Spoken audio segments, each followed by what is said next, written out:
that's what happened. I never gave up. I just never gave up.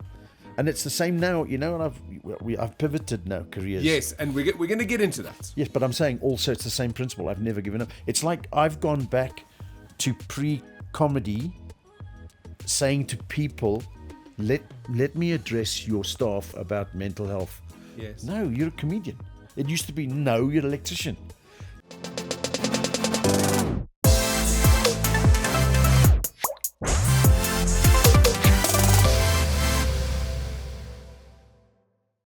Welcome back to another episode of Good Things with myself, Brent Lindeque, the Good Things guy. I'm so excited, and I say that every episode, but today is just, I feel like it's a full circle moment in my life. I've got the cousin, South Africa's cousin, Barry Hilton, sitting next to me. Wow. Here in the studio. Thank you. Barry, it's so great to have you here. That's fantastic to be here. It's lekker. In the middle of Johannesburg in a prison. And we're in an actual prison. So Flame Studios was built. I don't know if you understand. Yes, it was to help the community. Yeah. To help the community. It's the craziest story what the studios are for. But I said full circle when I introduced you. And I think anybody that is a millennial, it could be a full circle moment to sit down with Barry Hilton. You were completely part of my childhood. And all my parents, they all introduced us to Barry Hilton. They had, I don't even want to say the DVDs, they may have had the VHSs. VHSs. And they would bring them out when there were people around and everybody would be watching Barry doing his thing. And so to sit here with you today, I feel like just, what an honor. What an absolute the honest honor. mind. No, the fact that I'm still, I'm getting on a bit, but not, I'm still lekker. But in the fact that people still want to talk to me and still come to my shows and listen to what I have got to say, and of course listening to what my new direction is. Of course. Well, that's why I wanted you on today. If people wanted to find out about your comedy, they could find that anywhere. It's BarryHilton.com. Get BarryHilton.com. It's got all the information there. If they want the behind the scenes, if they want the comedic stuff, that's where they can go. Yeah. I want to speak about Barry being in this media space for the last 43 years. Oh my gosh. 43 years of being a media personality in South Africa, and still 4 decades later being here. You're still at the top of your game. I try. So what is that like? It's fantastic, you know. Who would have thought? Who would have thought when I started off, my friend said to me, or my naysayers used to say to me, please man, you won't last 3 months. And but you see, you don't get to places without people like the Good Things guy. And I'm not just using that as a thing. There was a guy called Johnny Noble. I'd been refused by every single agency, every comic that ever came to Cape Town. I made sure I was at their show and I begged them, please, give me 15 minutes. Please, give me 5 minutes. No. And then I bumped into this comic called Johnny Noble, who was a British guy. And he was in a program called Bill, Tong and Potros. Your mom and dad all know that. And I said to him, please help me. And he said, okay, get a job. And I said, are you serious? I can't get a job. You know the old saying, it's not what you know, it's who you know. Who you know.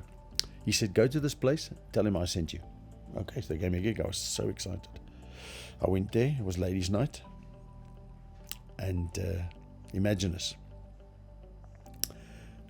I was used to telling football in the change room jokes. So they were a little bit rough around the edge. But I never cursed badly. You know what I'm saying? So I went and I did this gig. And Johnny Noble, I went to him afterwards. I said, how was that? He said, it was garbage. It was absolute rubbish. And I went, oh, I'm so sorry. Does it mean I can't make it? He said, no ways, but to the contrary.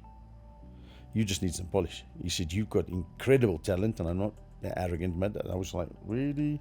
He said, the jokes you tell are really new. I've never heard any of the jokes, because I used to write my own jokes, you know. I used to think, actually. And he said, all you need is experience, and I'll help you with that. So that's how we started. And Johnny, he was a big star at the time, and he would take me around, and he'd go on to do in the club or whatever it was. And then he would say, guys, it is my duty as a comedian to see something and shine a star for you. people used to look at him. He said, I found this, this guy came up to me and he said, can you help him? He said, I saw this kid work, and if you think I'm funny, you ain't seen nothing yet. So imagine that. I'm an unknown person. Completely unknown. And because Johnny Noble was at the very top in South Africa at the time, when he said to the people, got to listen to this oak. So I couldn't I came on to this thunderous applause. And what people didn't know, Johnny and I had a little code. Left ear or the right ear like that. I'm talking too fast, talking too slow. It's kind of like with Rassie and the Lights. Yes, it's that he got the basically Springboks like that. to Yes, do. so that. I need to go faster. I need to go slower. I'm too loud. I'm not loud enough. We had all these things, okay. And then he would just do something, and then he would give me his eyes, and then point me to people. He'd go like, and then I would obviously mirror it, and I would see who he noticed who was laughing. So he used to say, go there, and I used to go there, da-da-da. And at the end, he used to drink whiskey, White Horse. And he would drink like normal whiskey. But when it was time for me to come off, he did this. And that is like that. At an angle. And the rules were, I do not ask questions. I can ask afterwards, but not during. And when he says I come off, I come off. No, don't, because you've seen so many youngsters. They think they're going to end on a big joke.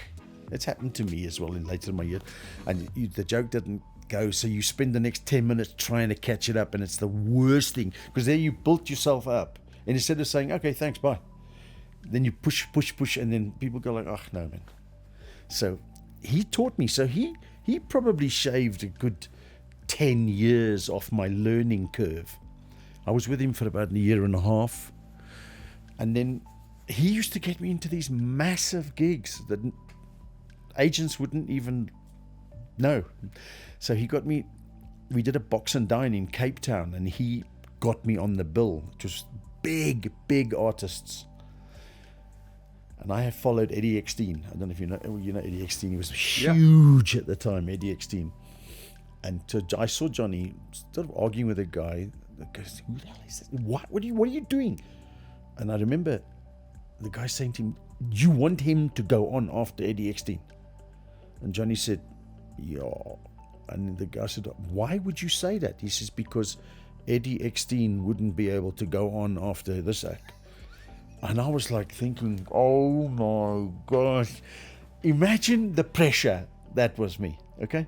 So I go on stage, I bang this properly because he gave me this massive confidence. He kept on saying to me, dude, you are the funniest thing I've ever seen in my whole life, whatever. So then there was a guy called Brian Mulder, who was the entertainment director for the Holiday Inns back in the days, and he was there.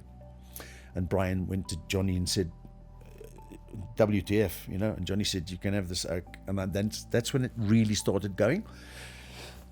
They took me to this strip club in Joburg called the Jolly Roger.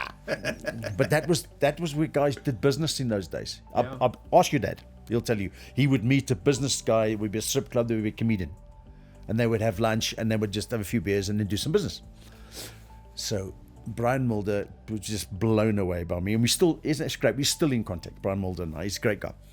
And then he pestered this lady called Josie Brody, that of course was the Don Hughes organization, was the biggest agency in probably in Africa at the time. And he kept on saying to her, you've got to come and see this kid. You've got to come and see this kid. And I remember I'm on stage and she walks in. I'm like, oh, and so and Brian was actually standing behind me, behind the curtain, and said to me, can you see Josie? And I was like, oh yeah, anyway, yeah, I can do that. And I he said, just do it. Like, so he's speaking to me through the curtains. Yeah. And I smashed it there, bro. And she was there for exactly one drink. She turned around and went. And I remember phoning my wife at the time. I said, my career's over, it's gone. She just didn't. And then the next day, I got a phone call. She said to me, come to my office now. Okay.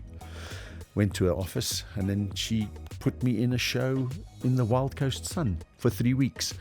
But I stayed there for 17 weeks for the whole run.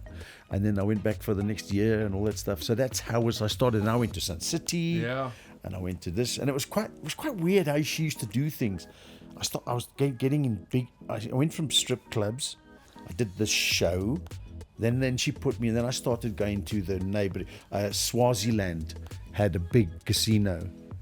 Botswana had a big casino. So I was there. So I went to Swaziland for 2 weeks. Was it the Swazi Sun? Swazi Sun. Yeah.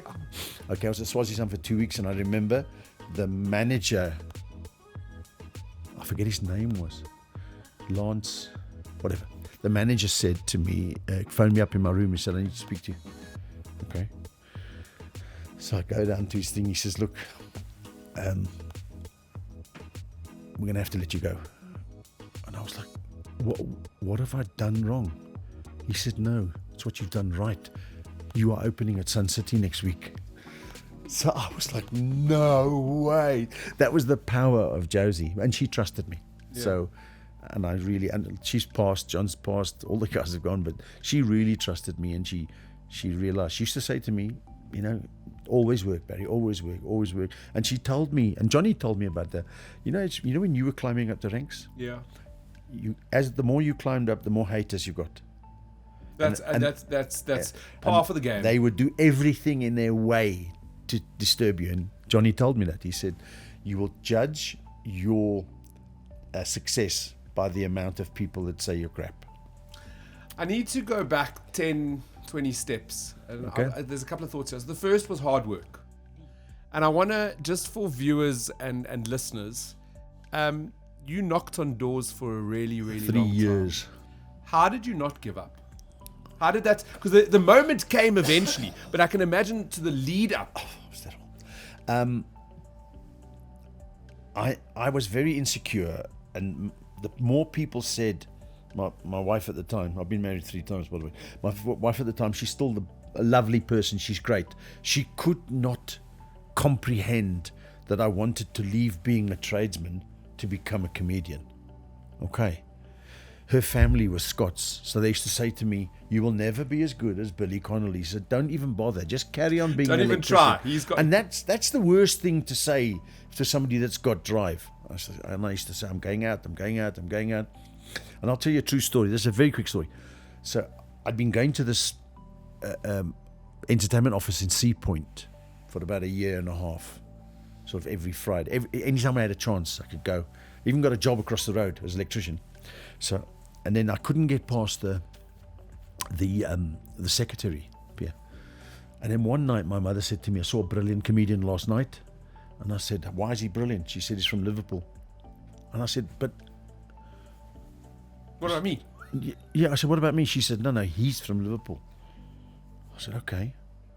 Next day, I walked straight into the office, straight past this woman. Okay, and she was like, I opened the door and I said to this guy, all right, so what? I've heard you're looking for comedians from Liverpool. That's how I got a job. I got a job at the Horrible Inns. That was before Sun City and all that stuff. But that's what happened. I never gave up. I just never gave up. And it's the same now, and I've pivoted now careers. Yes, and we're going to get into that. Yes, but I'm saying also it's the same principle. I've never given up. It's like I've gone back to pre-comedy, saying to people, let me address your staff about mental health. Yes. No, you're a comedian. It used to be, no, you're an electrician. Do you know what I'm saying? So now I'm coming in and I'm doing some really good talks. That's building, so that's fantastic. And I'm excited to speak about the new chapter. Yes. And the new talks. Thank you. And where you're going. My other question with the starting days, and I guess this is very selfish of me to ask, but it's because I'm in the industry. Yes. And I get up on stage and I understand imposter syndrome and I understand having to deal with those voices in your head. Oh, gosh. The pure pressure of getting up on stage when you're so young and you're still trying to make it in this space. Yes. That's prevalent, right? That's real. That's there. I was always 2 steps ahead in my mind, which is if I can crack this, I can go to England. And then people would say, don't be stupid, you can't go to England. And that drove me again. If you do this, and I ended up doing stuff. I won competitions when I'm in the UK, but it was very difficult when I went to the UK. It was like late 80s. It was almost impossible for a white South African guy to start a comedy career in the UK because clearly I was racist. So they wouldn't do it. So I spoke like that. They thought I was from Liverpool. To get in there. Yeah. To get in there. And then I opened for Billy Connolly in Jersey. And I think that's when my life really changed. He came to he did 4 nights. And on the 3rd night, he actually, after my set, I'd sat down, I was in my change room, I was still panicking. And he walked into the change room and he introduced himself. Hello, I'm Billy. I said, I'm not. Are you serious? So then he said to me, you flippin' funny, pal. He says, but you should stop telling just jokes. You need to put your jokes into life situations. Make it real. And that's what changed for me, the whole thing. So Billy Connolly doesn't know it. And every time I do this little story, I always think, thank you, Mr. Connolly, because you unwittingly put me on the right path. So have it. I'm going to get into this new path that you're in now, but I have to mention my mom and my stepdad, my dad. Okay. So in 2018, The Comedy of Errors, we'd gone to the UK for Christmas holiday. Yes. And there was a drone strike or a drone something that happened at one of the airports, and the planes couldn't land. That's right. So my fiance and I arrived in England, and we were waiting for my whole family. And my parents, because of this drone strike, Turkish Airlines had gone, we can't land, so they were stuck in Turkey for like 2 days. Okay. And eventually they arrived in the UK. They were broken. They were tired, because being in that space, you want to start your holiday, but now you're stuck in another country. And flying in planes at those days wasn't so lekker. And so we get them. Their bags haven't arrived. Oh, no. So we have to go to like a superstore down the road or whatever to get them a bit of clothing. And we still want to take them out for like a lunch or a dinner and try and give them. And we were walking on the busiest street. It's sort of Christmas time. Oxford Street. It's crazy. And it was all just very overwhelming. I could see my parents were flustered. They'd had a hard 2 days. I was like, let's pull into this pub and we're going to have a drink. We get into the pub, and who's there? None other than Barry Hilton. Had he built them? Yeah. Were I on stage, or was I just there? You were there drinking, Barry. Oh, with that guy called Andrew Darlington. We were drinking, and we walked in, and my dad's eyes lit up. He was like, "There's Barry! This is amazing! We got..." And now all of a sudden the holiday gets a little bit better. Eventually I was like, "Come on, we can go meet him." And we walked over and we were taking photos with you. Your wife, she was all about taking photos with my family. It was the most incredible start to our holiday. And like Billy Connolly changed your whole career, you changed my whole family's holiday. Oh, wow. That's It fantastic. completely turned it around. Did you get the invoice? I mean, I'll get it later. Yeah. I'll get it later. No, but thank you. That's a special tick for me, that I've changed your dad's mum's life, and you've changed your life, and I've changed these people's life, and I've changed that. That's worth more than all the money in the whole world when people come up to me and say, "Wow." May I tell you a story? Absolutely. That's why you're here. One Christmas, we get a phone call. We were staying in PE, and we get a phone call. And my wife answered the phone, and she said to the guy, "Do you realize it's Christmas Day?" It was a girl. "Yes." "Can I speak to Barry?" I said. So she said, "Okay, we're about to have Christmas, but speak to Barry." So I answered the phone. It's this woman. She's in a terrible way. She said, "I'm sorry, Mr. Hilton." I said, "No, that's Barry. It's fine. Can you come to the hospital?" I said, "Why?" She said, "My husband's got diabetes and he's just lost his legs and he's going blind." And she said to him, "What do you really want for Christmas?" And he said, "I would really like to meet Barry Hilton." I burst into tears. I feel like I'm all emotional now. And I remember going in there. There's this guy, he can hardly see me, and said, "My son, I said, you've made my day. And I'm thinking, wow, do you know, how lucky am I that somebody wants to see me like that? You know, he's on his way out. So Barry, I think that, and you know the power of that, and you know the power of what you've done in your career, and I think that's why you've pivoted, and I think that's one of the reasons why we're in this new space. You've moved a little bit away from comedy, and we now gone into a space where you're very honest and vulnerable about mental health, everything, about life. Yeah, I've made a lot of mistakes in my life. Stupid things we all do. There's a simple way around it. Did you do this? You go, yeah. Then it stops. But if you try and hide behind it, so that's I was hiding behind my dyslexia. I was hiding behind my ADHD. I was hiding behind my forgetfulness and everything. And then just after COVID, I had a breakdown. And it serves me right for buying a foreign car. So I had a breakdown. And then when I was in the clinic, I realized I was telling jokes to everybody all the time. And in my talk, I talk about the psychologist actually said to me, psychiatrist, you're not going to be here long. You're supposed to be 14 days, but you'll be out in 8. Positive. So that's when I came back out of that stuff. And then I said to Sandy, I'm going to go into public talking about this. And I tried this, I tried it. And once again, I never give up. That doesn't work. We try this. And I contacted Richard Mulholland one day and I said, please help me, dude. Oh, that's the best. Because now we're mates, you know. I mean, I'm not drinking mates with him, but he said to me, talk about your failures and how you sorted them. I mean, well, that's all about humor. He says, yeah, well, exactly. So that's what my whole talk is about.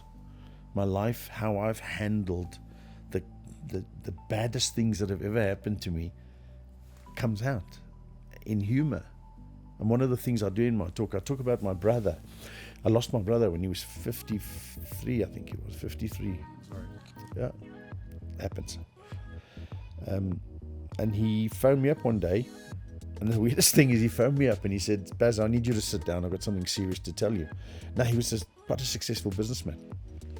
So I naturally thought, okay, here we go. There's another flipping shop opening. There's this, there's that. So I said, go. So he said to me, I got cancer. So immediately I said to him, where did you get it? As you do. People, trust me, if somebody says to you, I've got cancer, that's the first thing you say to them. Yeah. Where did you get it? He said to me, Kenilworth, because I live in Cape Town. So that's, until my brother died, we joked about it. Even to the very, very, very last. Are you going to cry? You did make me a little bit emotional. Yeah, well, it is emotional. Very, very last. His last words to me almost was, the joke's on you, Baz. I said, how come? He said, you got to pay the bill. Boom, he's gone. So, and I lost my dad that way. Not cancer, but he was just thing. And I went through some shitty times. I've loads of things happened to me at the wrong time. Tax, and the accountant wasn't paying his bill. It was a nightmare. And I tried to go into business because I was always so insecure about my comedy. Stupid, isn't it? That's the imposter syndrome, right? I think it's that voice in your head. Yes, I think that's what drove me.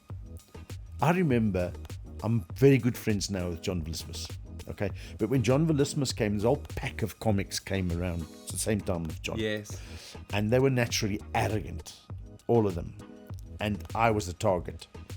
You rubbish, man. You this, you that, you that, you that. And I found out where they were working. And I said, right. So I went there and I told the owner. He said to me, I've heard about you. But, I said, listen, dude. And I went on stage and I destroyed them because it's experience. Yeah. Okay. And then they fell away. There's one or two left. They're pretty cool. So isn't it the weirdest thing? One day I'm talking to John. We were about to do a lineup show. He said to me, "Oh, Baz, these young comics are so arrogant." He'd been a pro for like 12 years. And I said, "Do you remember what I told you?" I said, Full "You circle. were arrogant." Yeah, full circle. So I love that you mentioned people like John Vlismus. Yeah. And what a lekker guy. Eh? When I started my speaking career, John Vlismus and Richard Mulholland Yes. were both so big in putting me into the space that I am today. Richard helped me work on my first talk. What a lekker guy. He's the most incredible human being. And once I developed that talk, John then booked me as when he had the booking agency. Yeah. So through there, it's just it's crazy small world, right? And you know the weirdest thing is, Nessa said to me, "Okay, you're going to talk about mental health.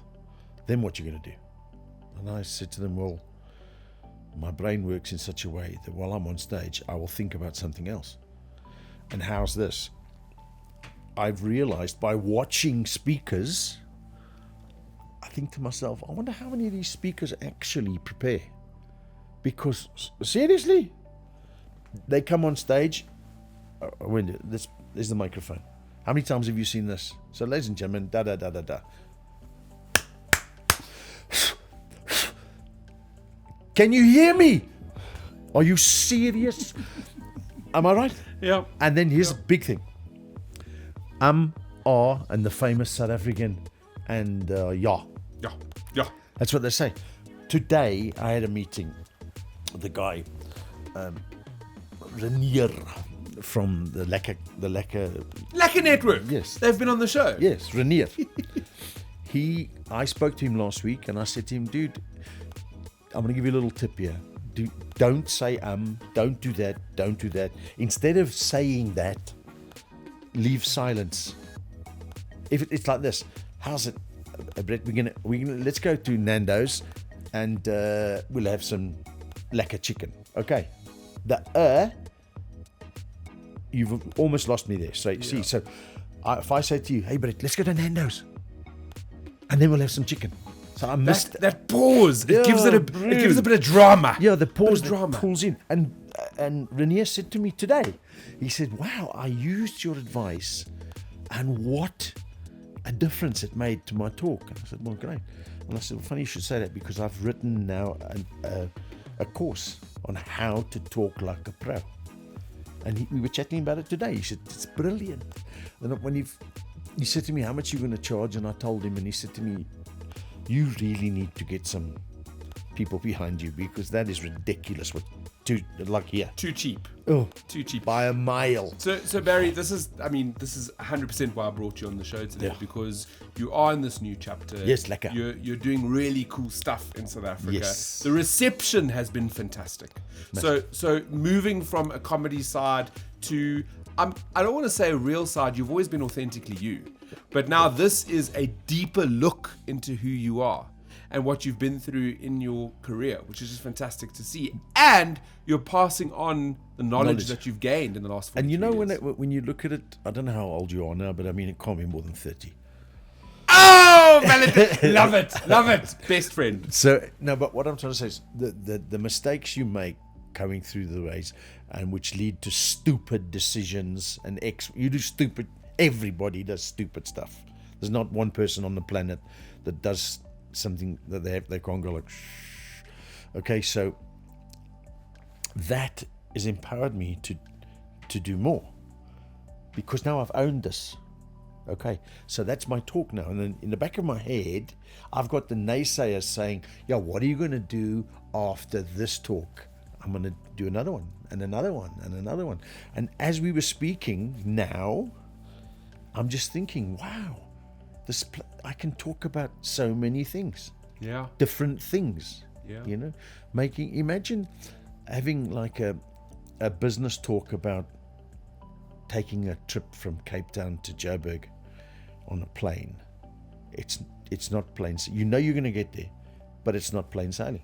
No. So then if you break that down about waiting, and then you say, Barry, I can see that you've been spending time with Richard Mulholland because he does the same thing. This Really? is his brain unpacks things like this, and that's how it comes up with incredible maybe talks. it's this dyslexia I've got, I don't know, or the ADHD. And you're owning it. Absolutely. You know, the biggest thing with ADHD is I interrupt people, as you've noticed. I interrupt people, and I don't do it on purpose. I don't do it to check at me.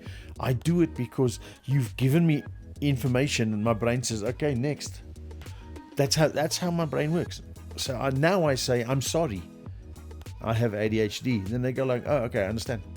Before, I used to try and hide it and joke about it and that. So, yeah, you just got to go. So I'm so excited about this new direction because there's so many new things coming out on a daily basis that I'm thinking, hold on, I can do this. I can do that. And I want to just say to my wife, Sandy, when I started doing my talk, I used to have slides. And it was like I was controlled by the machine. Do you know what I'm saying? Really bad because my slides were crap. I thought they were good. They were rubbish. And then she said to me, come on, Baz, you don't need that. You've never worked with slides? Yeah. And she said to me, why don't you just go on and do that? And I said, how can I remember? She said, seriously, you can go and do a show and do it and then come back in an hour's time and do a completely other show. Because I never rehearse my shows. I just go on stage and I do it. I bit the bullet the one time, and that was my first really successful talk. Because people were going like, where's this at? And then I became Barry Hilton, not the comedian. The person. But Barry Hilton, the person who's telling you about it's okay. It's okay. You know, you can have crap in your life, but it's okay. Everybody has it. So it's a fantastic new challenge for me and whatever. So all of my, unless I have to do slides, I won't do slides. Does that make sense? Because I want to be, I'd rather do a 30-minute talk on something that I believe than do it. And then, because how's this one? How's this one, guys? I'm talking to the audience. And as you can see from my slide, you turn your back to the audience and I'm thinking, what is this person doing? Then I go and I speak to these oaks. And I speak to somebody, and of course I've got this way about, I say, how much did this oak pick up for this gig? And they tell me, and I'm going like, my whole thing is not about money. It's about value. Yes. Okay. So I'm thinking, wow, this guy gets that much for talking this nonsense? It's perception.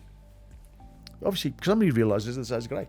But the way that they do it, why do actors go to acting classes? I want to answer this and say to get better at their craft. Yes. Why do they go before they even become actors? Because they want to have a stable footing to start so they know what to say. Yeah. But then when they stop going to acting classes, or when tennis players stop being coached, I'm number one in the world now, I don't need a coach. You need the coach. You need the coach, and it's just, that's what you got to do. So, and I think the new chapter in what you're doing, you're becoming another coach in other people's absolutely, lives, I'm a coach. really Yeah, It's really exciting. Barry, if people want, I mean, you've mentioned your website already. You got to do it again. barryhilton.co.za. If they want to book you, if they want to get more information, Sandy at she likes this one because it's quicker. sandybarryhilton@gmail.com.